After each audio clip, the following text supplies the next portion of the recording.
to reliable and free information. Their archived stories shaped our past and illuminate our present. Yet now, as new challenges arise and the world evolves, their mission faces its greatest test yet. Be part of our journey and let's navigate the unknown, uncover the untold, and safeguard our future together. Tune into your public broadcaster, for it is the intersection of trust and truth. Because to UBC, your story, every story, and every voice matters. UBC, inspiring Uganda.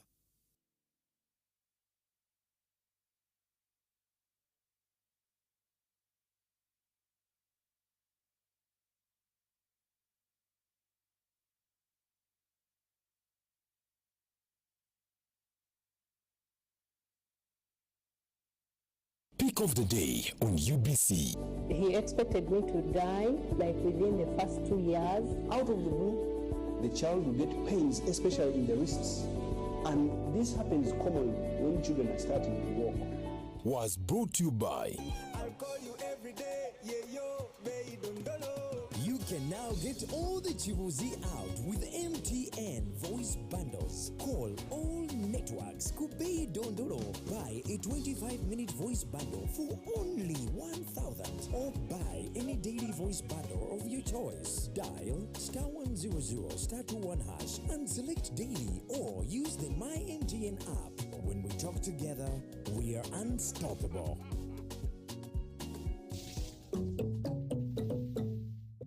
Exercise can't be sustained. Eating can't be stopped. It's even harder to lose weight. Come and give it a try. Ginshikang L-carnitine chromium capsules. Plant extract, scientific ratio. Take 3 capsules each time. The active ingredient accelerates fat burning,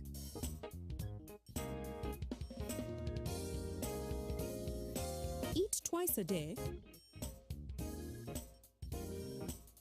Don't take a detour. Weight loss starts now.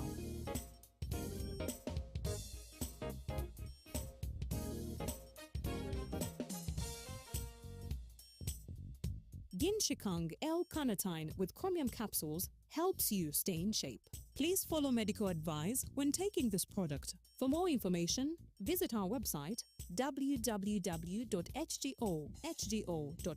or call 0800 335555. My question is, what is the difference between rental tax and income tax?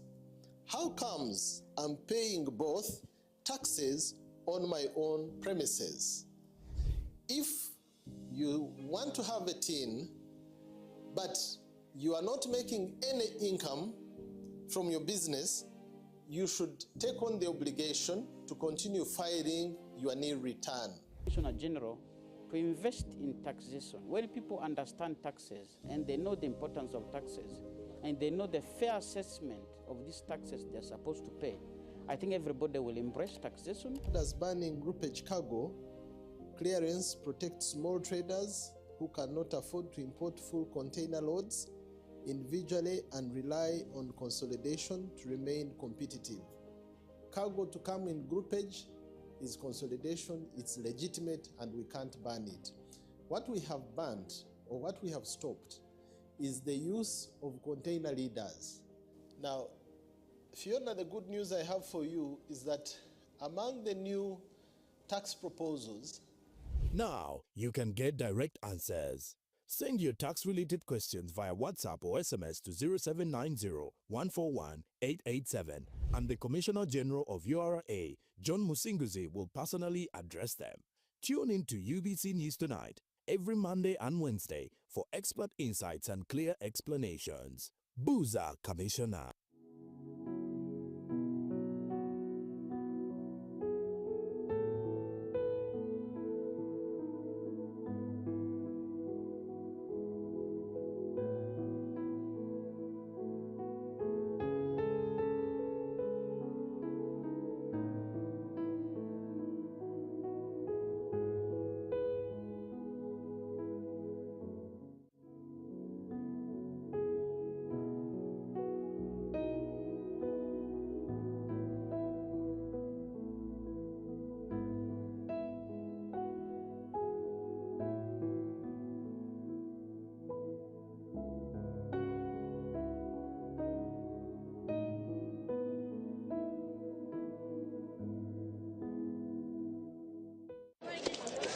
Juko. Yo. Wachiko. Check the shopping, man. What's your secret? Haven't you heard of the parish development model, PDM? Yes, I did, but I thought it was just a talk. No, Sebatia. It is real. I and a few friends together formed a circle, accessed money from the PDM, invested in a poultry project, and now things are moving. Joko. I thought I was one of your friends. You are. But you left me behind. I didn't leave you in poverty. What you do, just visit your LC2 chairperson and your parish chief and start the process of economic transformation. Just like that. Okay. The parish development model is an initiative from the government of Uganda through the Ministry of Local Government designed to transform all lives of Ugandans for the better. PDM, my parish, my development, my life.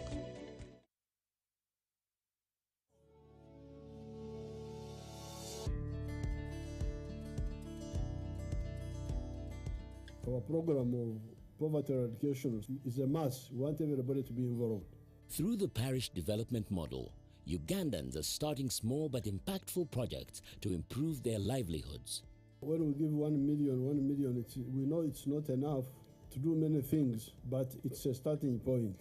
I'm a PDM beneficiary, a farmer. Your Excellency, I was given 1 million Uganda shillings from Kobil Kawo PDM Circle. Your Excellency, I got 20 bunches from my small piece of land, sold, got 400,000, put in the PDM farm, Your Excellency, in the PDM money, Your Excellency, I bought a cow of 1,400,000. In 1 year, 100 families in the parish you get. In 5 years, 500 families would have got. We were the first people to receive money from Nakatriprit. I received $1 million. I rented 4 acres of land and I was able to harvest 14 bags. So really this 1 million is enabling somebody to start something. Yes, and we don't want to give too much money to one person because we have got very many people to cover. The parish development model empowers the people, focusing on lifting up the masses and creating opportunities that ensure prosperity for all.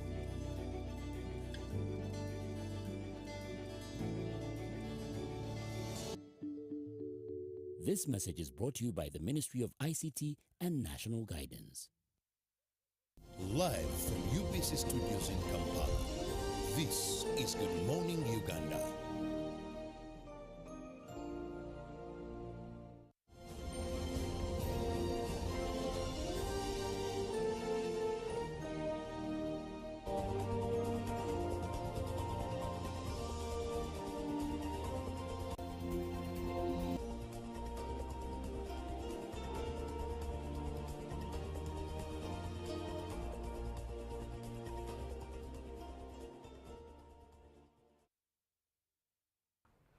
Good morning, Uganda. It's a Thursday morning that is starting to get light showers outside there. The rain is starting to fall, but just drizzles here and there. But it's a beautiful one at that. You are watching UBC TV coming to you live from the Nile Avenue. It's time for the agenda. My name is Julie F. Nataba with Robert Chirabo Nyonyi Ntono as we're having a conversation on the news that sprang on Tuesday where government announced new plans for the welfare of teachers, and this included an increase in salary with 8 million Uganda shillings as a salary, monthly salary for both science and arts teachers. Now, we looked at it definitely that day, but today we're looking at it from the angle of the private teachers. What impact does this have on private schools at that? Be part of the conversation. 0709 602592, text WhatsApp, and engage the conversation. Now we're having this conversation over the phone with Juma Mwamula, who is the General Secretary, Uganda Private Teachers Union. Now, with teachers' salary increasing, Mr. Mwamula, shall you remain the General Secretary of Uganda Private Teachers Union? Serving at a union as a General Secretary in any capacity is really a very selfless sacrifice, and it is a call that is within Good morning to you. But we serve under voluntary basis, many times without any pay, perhaps where possible with some little allowances to do a few things here and there. All so right. therefore, it is an innate call, and I shall continue to be, because it is out of this service and our voices that eventually we are seeing these good improvements happening. So we need to have people stand at the back and continue doing this advocacy for us to have a better future. Right. Good morning to you and welcome to the show. Officially. A very good morning, Sister Julie, and everybody in the studios there. A very good morning to Ugandans watching UBC now. All right, now we kick this off with understanding from you the position of the Private Teachers Union on these plans by the government, as announced by the government. First, I want to start on a note of appreciating the government for the efforts of doing overall improvements in education. Long time before, we were speaking and there were promises. We thought they would not come. They would end in promises.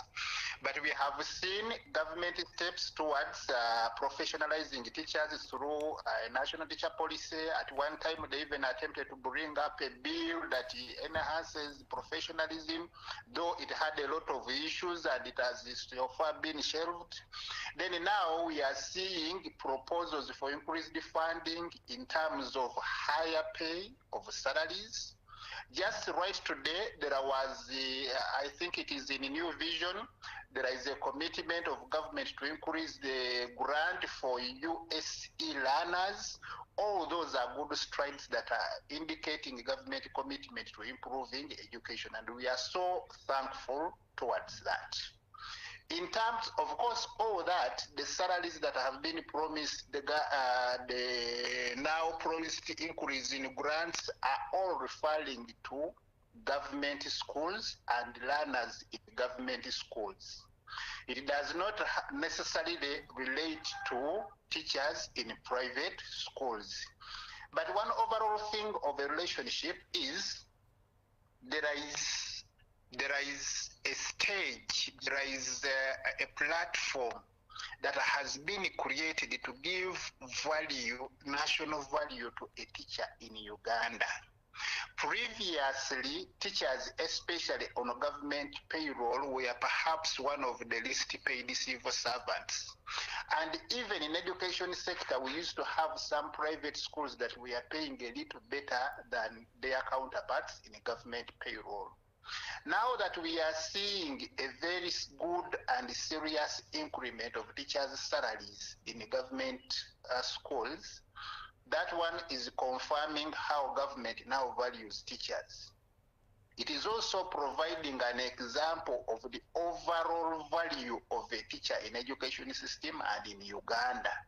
So even when the proposed salaries do not necessarily relate to teachers in private schools, at least it sets a benchmark.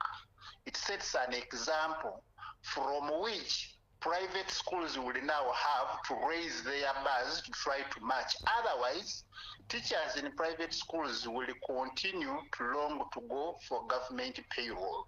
So that is a very good step. It is a very good development, and it is something that shall have overall impact on the welfare of teachers in private schools. Maybe one other thing, especially to the general Ugandan who is not necessarily a teacher, is that this is speaking to the fact that there would be an inevitable need for increasing salaries of teachers in private schools, and that shall ultimately lead to increase in the cost of education in private institutions. So at one time, when schools long to increase salaries for their teachers, we shall eventually see increase in school fees, and perhaps shall make the cost of private education much more higher. The problem would be solved if government schools were better facilitated overall in terms of infrastructure, in terms of facilities, such that parents opt to take their children to government schools and perhaps leave the private education sector.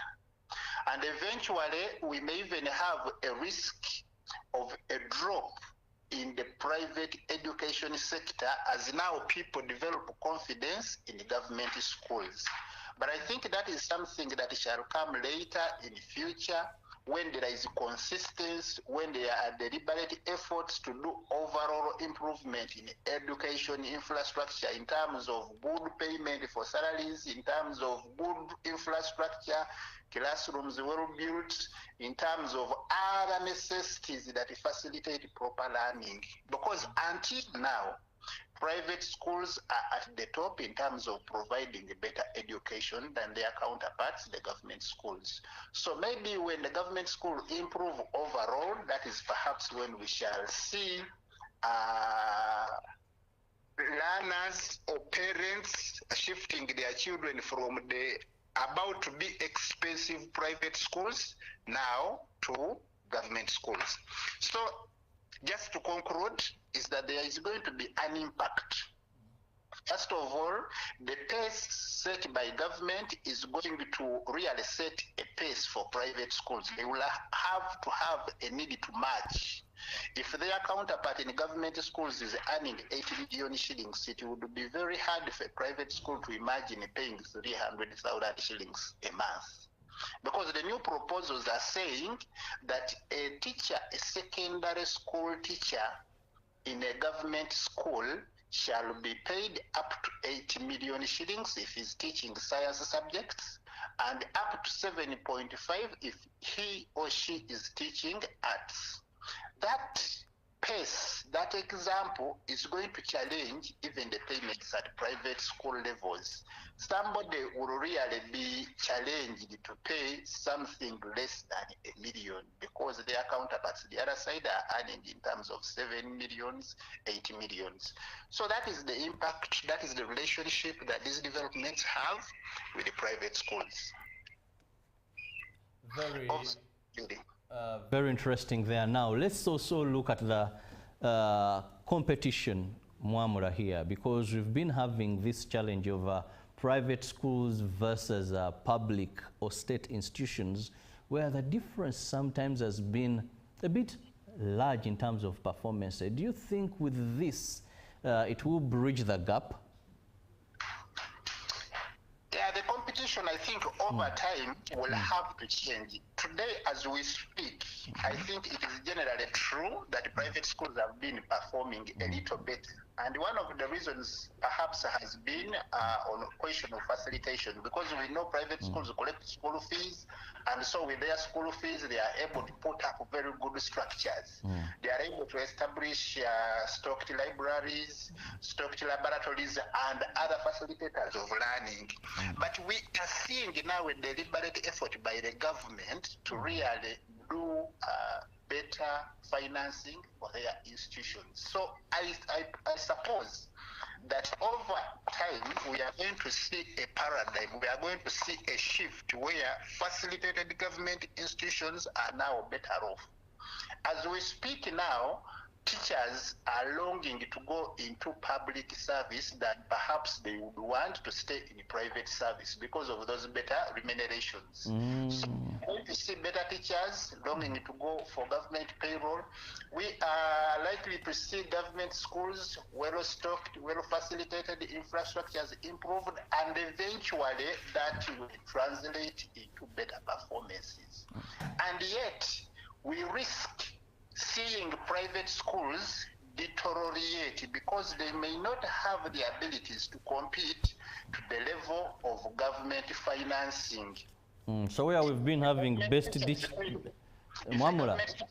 yes. Where we've been having best teachers in certain schools, now shifting to government schools because there is better pay. That is most likely to happen. As long as the government sustains its financing strategy, yes, we are going to see better facilities, better teachers, better results in government schools than it is today. All right, thank you very much, Mwamula. In case you're just joining the show, we are having a conversation with Juma Mwamula, the General Secretary of the Uganda Private Teachers Union, and we're looking at the impact of the government's new plan that was announced by the government to enhance the welfare of teachers, therein increasing the salary of science and arts teachers to 8 million per month. What impact does it have on private schools? That's the conversation we're digging into. 0709602592, text by WhatsApp and be part of the conversation. Now, Mwamula, should, in your opinion, do you think there should be a need by the government to standardize the national pay structure for all teachers in order to curb perhaps hiked school fees from private schools? I need to standardize pay levels for all teachers in order to match.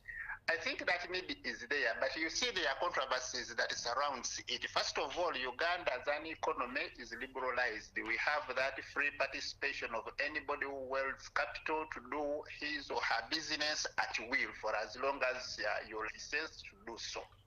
So in a situation where it is a liberal economy, where people have a right to do their businesses at their levels and capacities, it becomes a little hard to standardize salaries.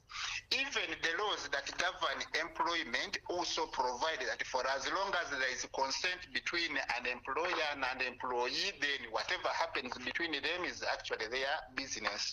So what the government instead can do is to put up what is called a minimum wage. And this is a discussion that has been on for quite a period of time, except it has not come to life.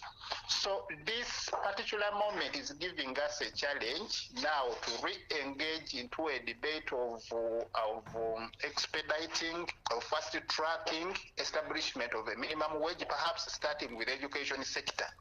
You want to see a situation where across the board we do not see any teachers being paid miserably simply because they teach in some private school somewhere. So it might be hard to standardize and perhaps say every teacher has to start from here, but at least it is very easy for us to put the minimum below which somebody cannot be paid. We need to have a minimum for teachers at nursery levels. We need to have a minimum for those at secondary level, primary levels, especially in private schools, and then the other levels going forward. Mwamla, now, is it or can we take it that salary increment will automatically transform performance in schools? Like it has been, some will tell you expensive schools pay teachers very well, results still are shown. Now, when it comes to government, I know you're for the private, but you're a teacher as well. You know your habits very well. We know there are those that are habitual moonlighters. Will this stop them? Will high pay keep them in class? Will they be in class and teach?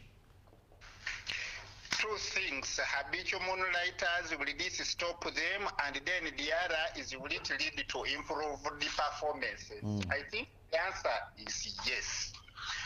From the time when there was a consideration for teachers of sciences improving their welfare, previous sciences were generally performed poorly.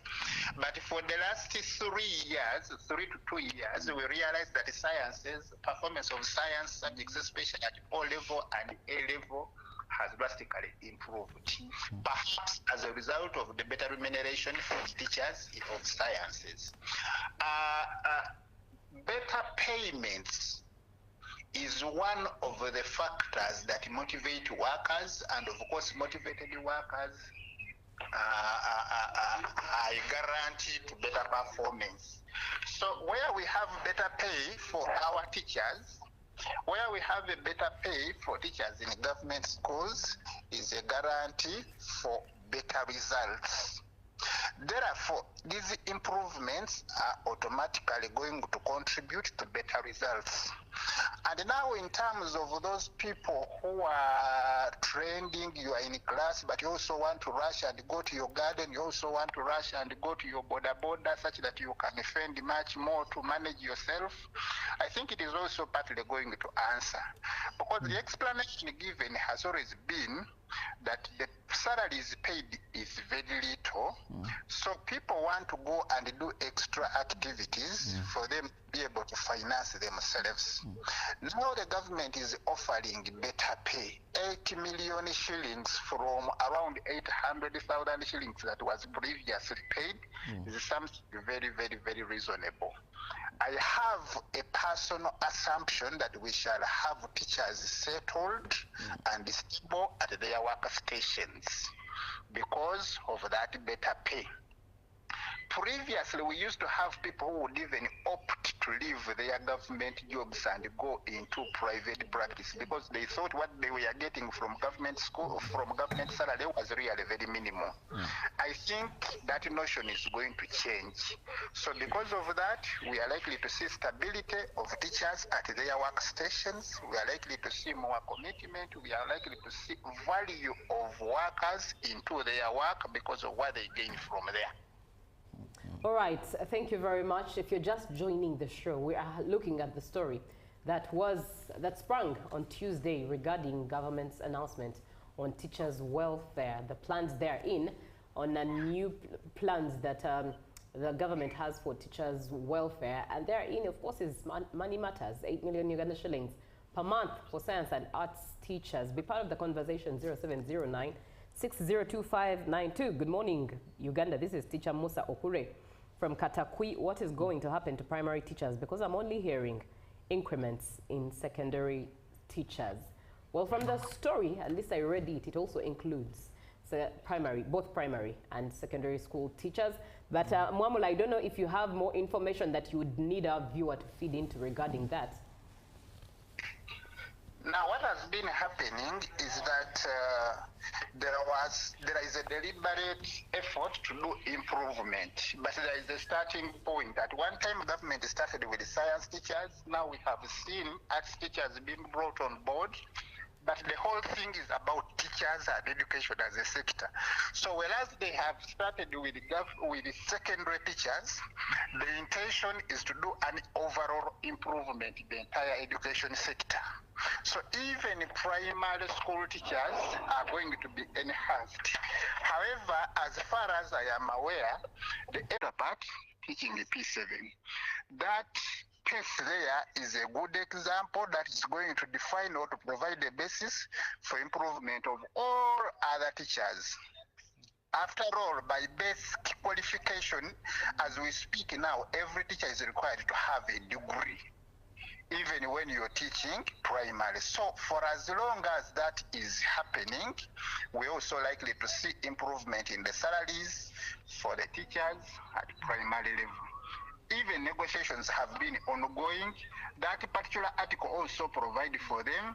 So it is just a question of continued discussions and debate.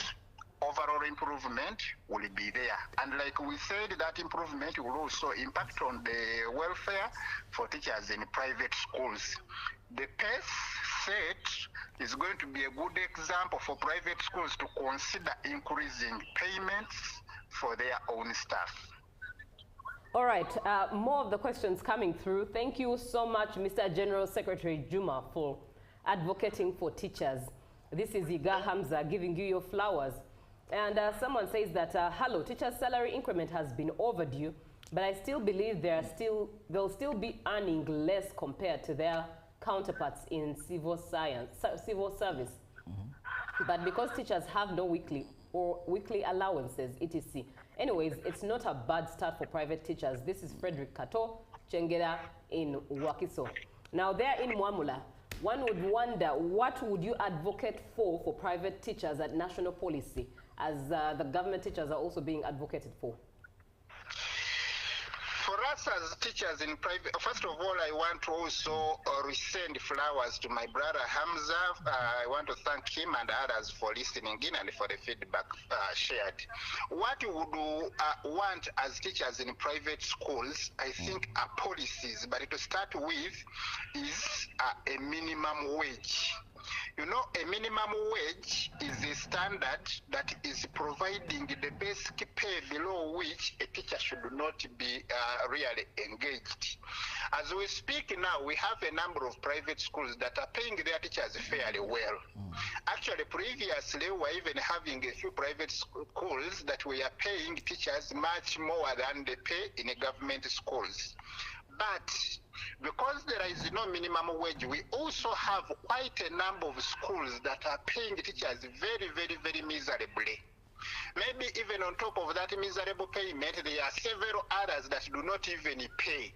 Teachers go for long months without payments when their salaries have not. First of all, the salaries promised is very small, but even then it does not come, or it is defaulted, or it is delayed. All those things happen. So what we need is a standard one that speaks about the basic minimum below which a teacher should not be engaged.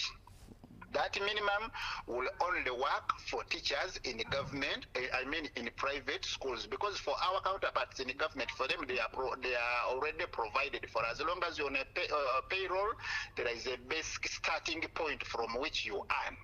But now for us, it is still dependent on your negotiation powers with your boss. It is still dependent on your level of desperation. And as we know, many people, especially when they had just finished school, they are desperate to get a job at any cost. So some of them, even when they are promised 100,000 shillings, they are willing to work. But I mean professional, that is too miserable for somebody to sustain himself and be able to serve to his or her fullest. So what we need as a private education sector is a minimum salary, below which a teacher should not be employed. The other are clear, tough standards that speak to question of defaulting of salaries. We have schools, including the regarded big schools around town. We have a list of such schools that go for whole term without paying salaries for their teachers. And individuals who attempt to raise voices, maybe because they can no longer manage themselves, they are rewarded by being terminated, they are rewarded by being expelled or dismissed from their employment. These things are happening. So we need punitive measures to curb that. We need measures that give teachers guarantee that, one, they have a right to speak about their freedoms, and that when they speak about them, justice will be provided to them. Of course, we know there are those solutions. One can say you go to a labor officer, you go to industrial court, you go to all those avenues that are existing as of now. But the fact is, those avenues that are existing are perhaps not as effective as it would be. So we need an in-house arrangement as the Minister of Education on how to handle cases of schools that do not pay salaries, how to handle cases of schools that are exploiting their teachers, how to handle cases of schools that are really underpaying teachers way below the standard, the required standard. Mwamura, well, here comes a message from teacher Paul in Mukono. He says, since you're discussing issues of teachers' welfare, Mwamura should explain to us where the money we were promised during COVID-19 ended as teachers teaching in private schools by His Excellency. The money promised by the president under COVID-19 had a lot of issues. Many people, many teachers placed themselves that we are the people who should get the money. And so there was a lot of confusion between ourselves. So that idea somehow died off. But organized teachers under trade unions re-engaged the presidents, and there was a grant of 20 billion shillings that was extended to them through their respective unions. If Mr. Paul belonged to any of the teachers' union, then he should be aware that some unions, some teacher unions were granted. So he can go through his union to access the money. But one important thing to note is that this money is coming as a revolving fund, or went to the teachers as a revolving fund. So when you go to your union, through your union circle, and ask for any monies, you get it with the expectation that you should be able to repay back such that other people can also use it at a later stage. The union where I come from, Uganda Private Teachers Union, got a portion of some of that money, and indeed it is serving many of its members who have extended requests. So Mr. Paul, if he does not belong to any union yet, I want to invite him into membership of Uganda Private Teachers Union. And once he evidences that he's a teacher and is a member of the union, he has the right to ask for union support through a loan. All right, thank you very much, Juma Mwamula, for speaking with us this morning and for giving us your time this morning over the phone. We've been talking about the news that sprung on Tuesday, where government announced new plans for welfare of teachers, and therein, of course, is some kamani, as the street language is, 8 million Uganda shillings monthly for teachers as a salary. And Juma Mwamula has elaborated on what the picture looks like for private schools and private teachers. Thank you so much, our viewer, for being on the show and participating therein. Up next is Ruben with the sports update. But today being our Thursday, we do expect the sports, rugby bench to take shape with Makoma and Ruben. For now, from Robert and I, let's do this again tomorrow, which is a Friday.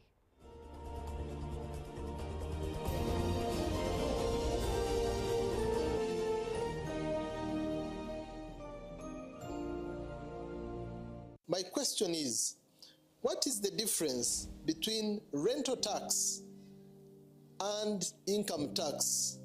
How comes I'm paying both taxes on my own premises?